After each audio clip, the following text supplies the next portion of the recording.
Each year, the policy become more extreme, brutal. They show you the brutal ici. Des tentes brûlées, des hommes et des femmes qui se retrouvent dans le dénuement. Ce que filme notre observateur sierra-léonais, ce sont les restes d'un campement de migrants après une intervention nocturne de démantèlement des forces de l'ordre tunisiennes. Ces 3 dernières années, des milliers de personnes sans papier s'étaient regroupées dans des campements de fortune dans les champs d'oliviers autour de Sfax entre El Amra et Gebeniana. Mais depuis début 2026, les autorités sont accusées d'intensifier les actions contre ces camps.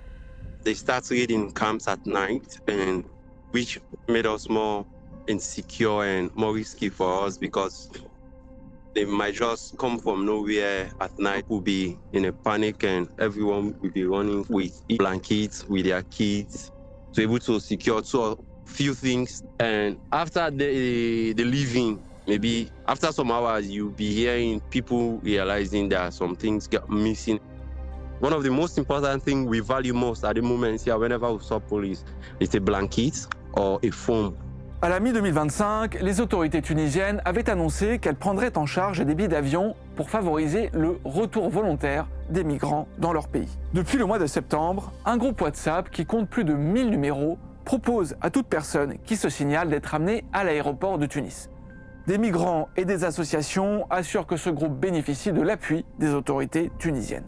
Certains rapatriés disent avoir reçu 100 €, d'autres plus, avant d'être mis dans un vol en direction de leur pays d'origine. C'est le cas de Paul, de retour à Douala, au Cameroun, après 3 ans en Tunisie. Ils nous ont enregistrés à Tunis, ils nous ont donné 500 €. Le bus est venu nous chercher à 4, et nous étions, c'est 9 Camerounais, et c'est 3 Ivoiriens le jour de mon départ. On a pris Algérie. Quand on arrive en Algérie, on nous laisse pas d'attente. C'est à partir de 21h qu'on nous appelle, on nous remet, nous laisser passer et on nous met dans l'avion. Ce dispositif express se différencie de celui mis en place par l'Organisation internationale des migrations.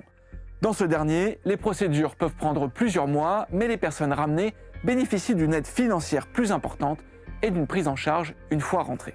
Mais Paul, lui, ne pouvait pas attendre. La Tunisie est 1000 fois mieux que mon pays, mais sans la liberté, les soins. J'étais en Tunisie depuis septembre 2023. Je n'ai jamais fait de check-up, je n'ai aucun papier. J'ai privilégié ma santé, c'est pour ça que j'ai choisi le retour volontaire, pour sa rapidité, c'est ça. J'ai les regrets quand même. Le salaire que j'ai en Tunisie, si je veux faire le même travail ici, c'est divisé par 3. Les autorités tunisiennes n'ont pas répondu à nos sollicitations. Impossible donc d'évaluer le nombre de bénéficiaires de ce programme, mais fin décembre, un administrateur du groupe WhatsApp assurait que 275 personnes avaient été rapatriées en une semaine. En parallèle, l'OIM dit avoir procédé à 8853 retours de migrants vers leur pays d'origine en 2025, un nombre record.